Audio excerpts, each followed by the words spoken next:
Coming up on KUJH News, a body found at Clinton Lake and a robbery at U.S. Bank. We'll have the latest on all of your Lawrence news. President Trump suggests a plan that would cut over $1 billion from the Coast Guard.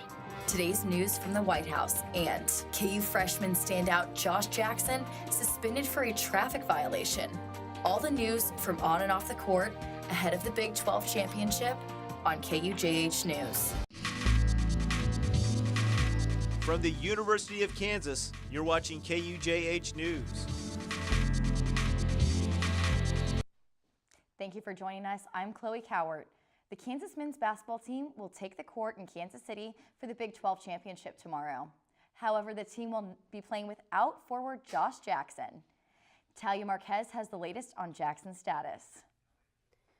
This morning, KU Athletics announced Coach Bill Self is suspending Jackson for one game due to a traffic incident from February 2nd. Jackson backed into a parked car on campus and left the scene without leaving his contact information. Self says that although Josh has acknowledged his responsibility and handled it himself, he didn't tell him about it until Monday. Self also says that this star forward should have informed the team about the incident at the time. We'll have a look at how this absence will affect the Jayhawks for tomorrow later on. Chloe, back to you. March isn't just about the madness, it's also a month to recognize women's history.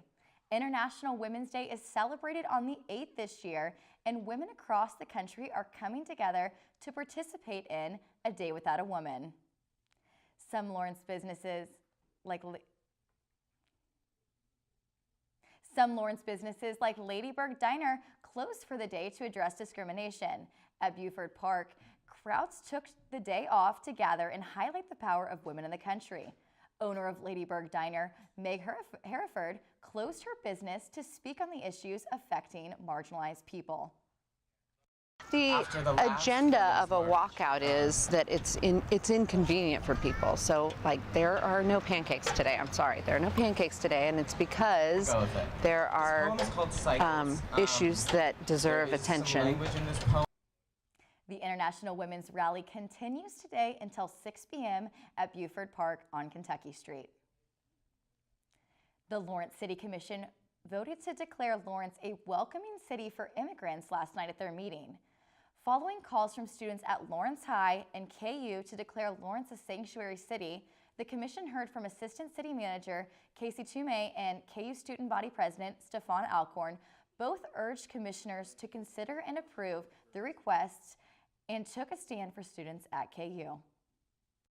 Wanting to affirm our support for undocumented students on campus at KU, and also just marginalized students and people in general. Along with the proclamation, commissioners approved a set of 5 recommendations for Lawrence.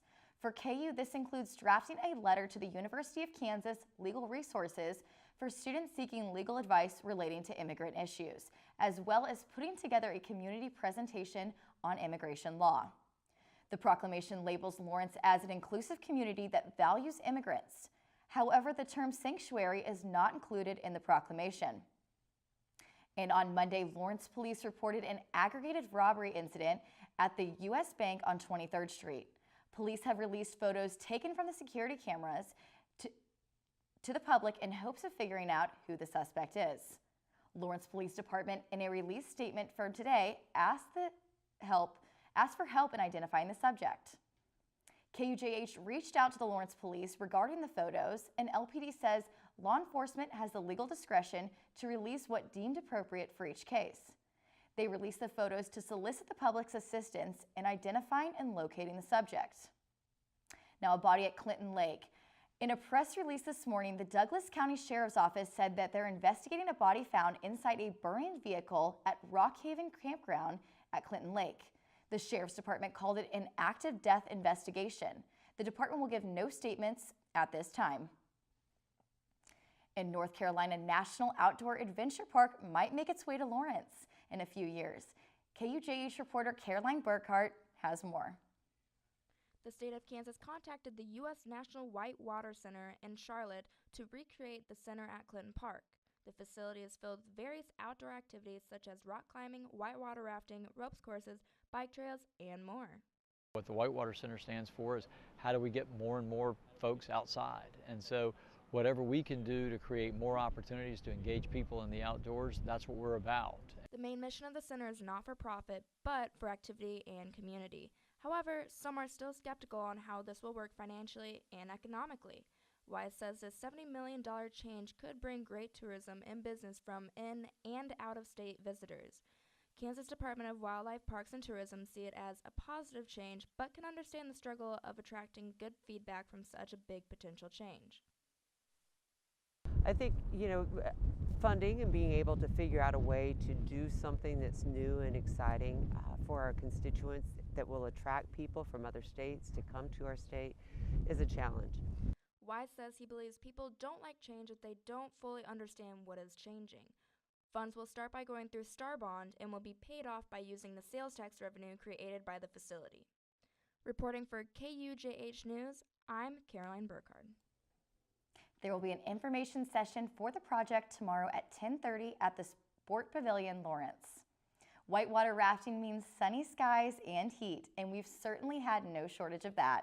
Our meteorologist Carson Fitzroy is here. Carson, what can we expect? Can we expect that to continue? Well, there's going to be a lot of things to talk about coming up in my forecast, but right now it is gorgeous out there. 69 out there right now, sunny skies. It was a great day to be out on the hill today, and winds out of the south at 17 miles per hour. Now, the story of the week really has been that severe weather we saw on Monday, and then also the wind speeds, but the chance for snow. I will get to that more in our extended forecast coming up, Chloe. Thanks, Carson. So the winter season brings expenses for plowing and maintenance, but with no snow to plow off the streets, where does all that money go? KUJH reporter Kennedy Schneiders has the answer. The average annual snowfall for Lawrence is 13.4 inches. But with the high temperatures this winter, the city has seen more green than white. With little to no snow to plow, Street Operation Division Manager Mike Perkins says the city is using its extra dollars and time to patch potholes, install new signs, and upgrade signals. The warm weather has allowed us to get a jump start on our crack sealing. We actually started that in January, where normally it would have been late March or the 1st of April. So we've got a little jump start doing some things like that.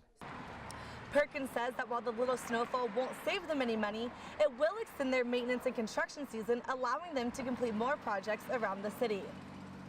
The city's main focus right now are the potholes around Lawrence, but Perkins says they're already planning for what next winter has in store. Reporting in Lawrence, Kennedy Schneiders, KUJH News. Coming up after the break, the impact of Josh Jackson's suspension on KU's Big 12 championship opener. But first, Lawrence grade schools try to transition into a new age of widespread technology. We'll have more on what local schools are doing to take learning into the 21st century.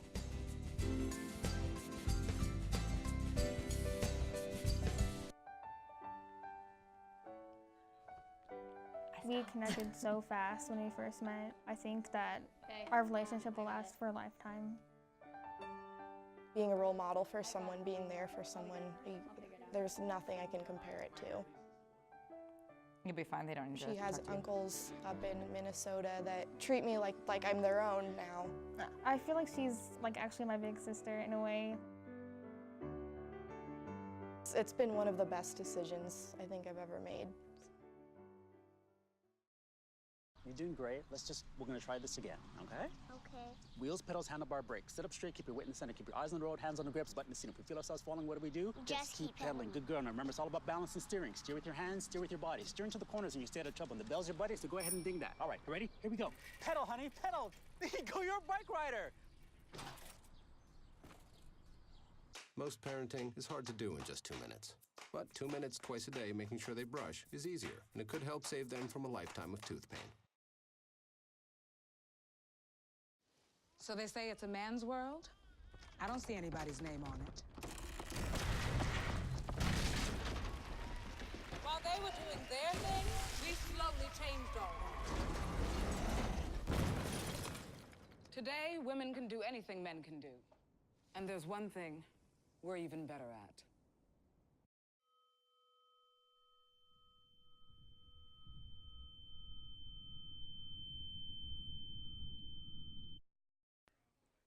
The Lawrence School District recently voted to purchase 4,500 laptops for students in classrooms.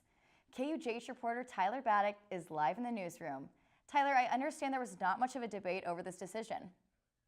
Yes, it was a unanimous decision. Their reasoning, they wanted more ways for their teachers to educate students. University of Kansas Assistant Professor for the Department of Education, Amber Rowland, says most teachers support the idea of having laptops. Rowland was not surprised by the Lawrence School District's decision, especially with the increase of use around the state of Kansas. Yes, so for the most part, teachers support it. I think the only ones that are nervous about it are those that aren't quite sure what to do with it. They've maybe been teaching for a long, long time, or maybe not teaching for a long time and they just are traditional when it comes to delivering content. Associate Professor for the Department of Education at the University of Kansas, James Basham, says it's important for school districts to support and educate their teachers when implementing this technology into the classroom. And there are going to be people that don't really know how to use these things effectively. I think it's up to the school district really to support professional development, professional learning, to teach the teachers and educate the teachers on how to effectively design environments. Basham likes the positives laptops bring to education for the students and teachers. There's a lot of flexibility for the way a teacher would design a learning environment.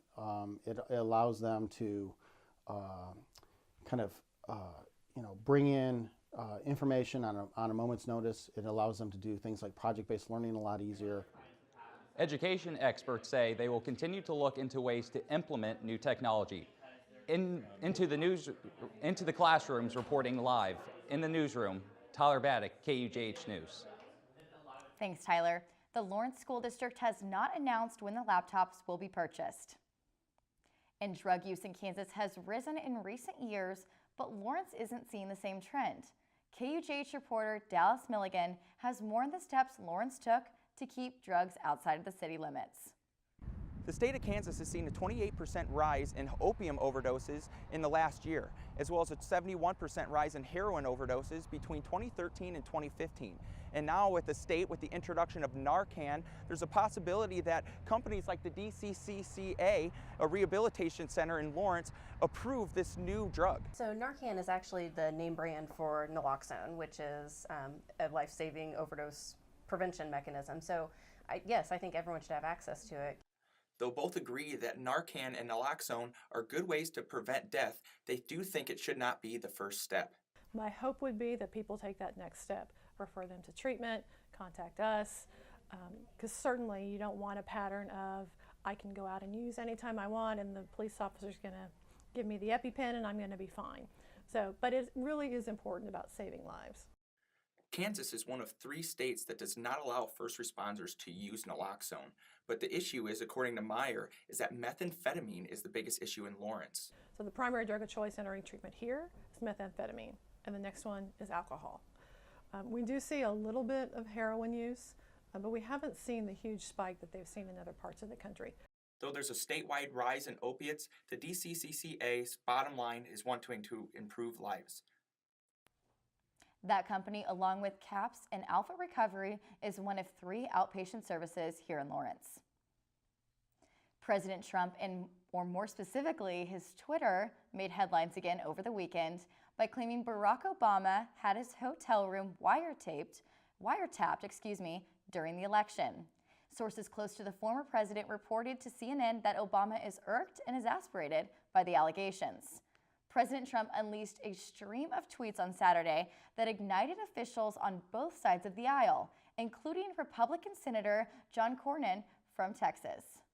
I think was it appropriate for him to say that, to accuse President Obama of this? I don't know what the basis of his statement is, so I really can't comment on that. The White House is in a holding pattern now while they gather more information.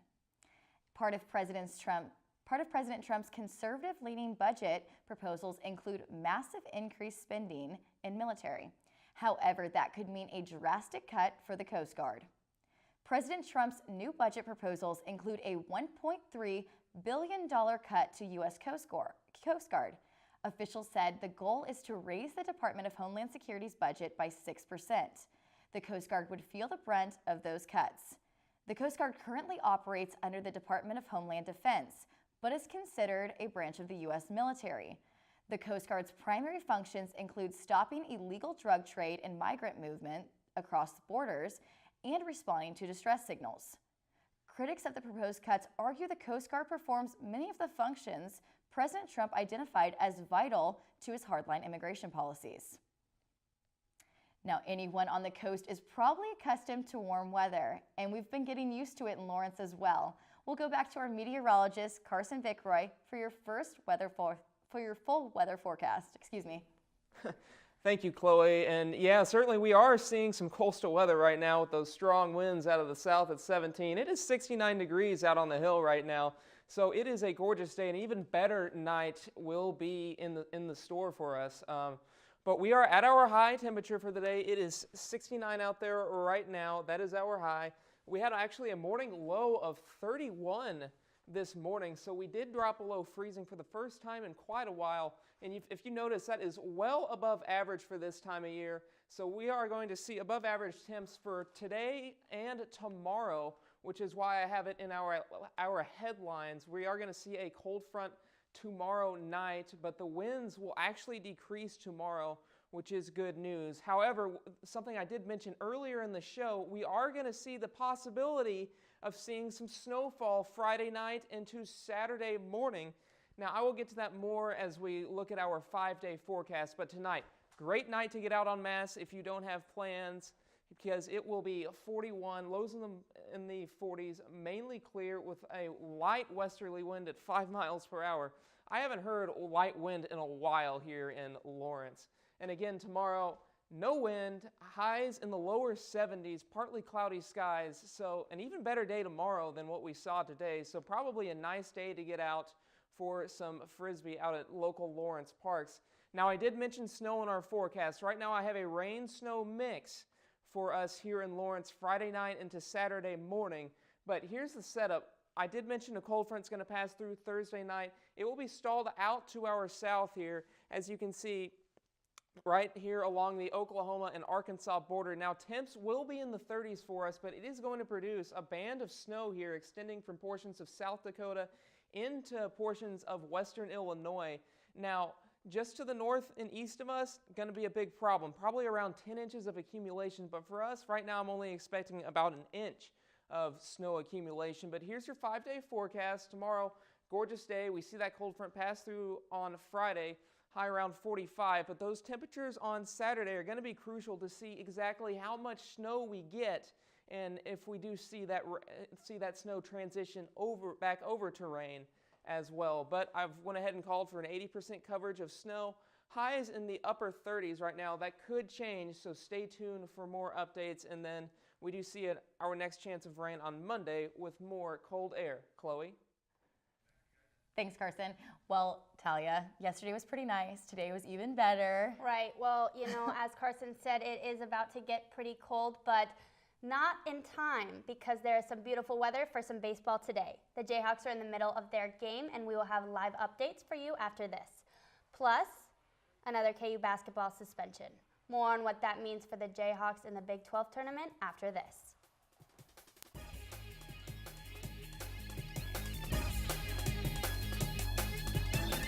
The youngest, Addie, was 2.5. She was diagnosed with leukemia. The doctor stopped by and said, well, it is leukemia. And then the next thing she said without even missing a beat was, and here's what we're going to do. We are so blessed and lucky to say that she is extremely healthy. On this camera, right? I could not be more grateful. Keep that on two-shot. Leukemia Lymphoma Society. It was that research that let that doctor say it's leukemia, and here's what we're going to do.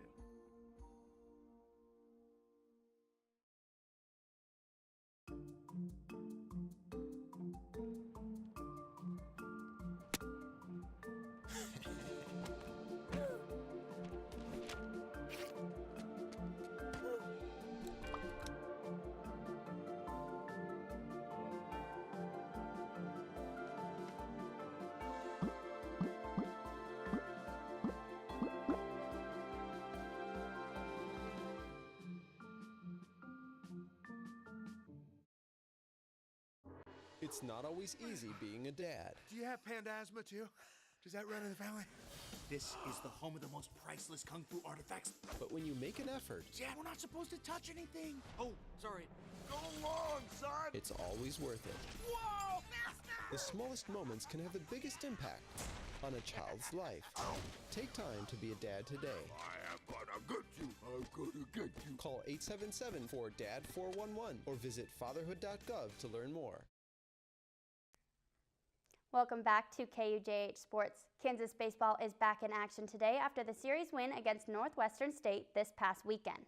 That game is currently going on over at Hoagland Ballpark right now.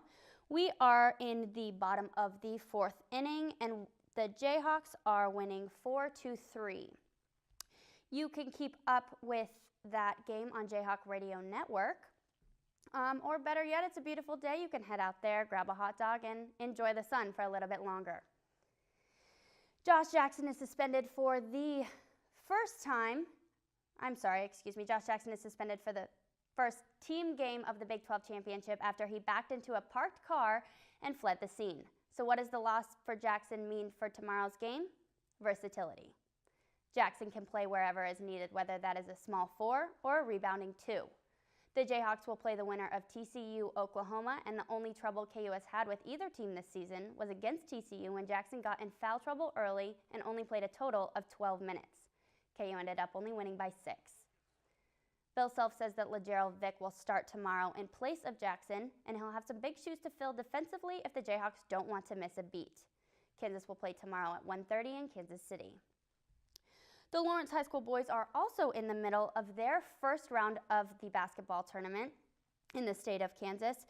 It's actually a huge game against Manhattan. They are tied 39-39 with 58 seconds left in the 4th quarter. So I might come back to that as that game continues. Big game, close game, great game. They are at Wichita State's Koch Arena, and the Lawrence High women will follow the men's game at 4:45. They'll play Olathe Northwest. Well, Talia, I actually went to Olathe Northwest. I know You we've did. talked about this. Okay, well that is awesome. They'll be playing at 4:45. I have the stats, like I said, right on my phone. So I guess right you after can this, get I that need to game keep after up with that Right. as an alum. Okay, so today is International Women's Day. As we said before, Nike is celebrating by unveiling its new Pro Hijab. The hijab highlights Nike's dedication to diversity in sport, allowing Muslim athletes to train within their cultural norms. Muslim women have been relying on individual fundraising in smaller companies to wear hijabs that are fit for training. The Nike product will be available in the spring of 2018. So that's pretty close, only a year away. Awesome. A lot of running that I can't imagine how heavy that would be. So it's really cool that Nike went and did it and made it easier for Yeah, for lightweight them Nike, that's all I can think of. to That's where I get my run. running Carson, shoes. I know you're a runner. I am a runner, yeah. I mean, definitely light clothes for, some of the warm weather we've been having, but, probably going to want to get some of that Under Armour out, too. True. When that cold air comes in tomorrow night. True. I like that Nike is tackling that subject and taking full advantage, especially on today of all days, International Women's Day. Well, thank you so much for tuning into KUJH. We will see you next week.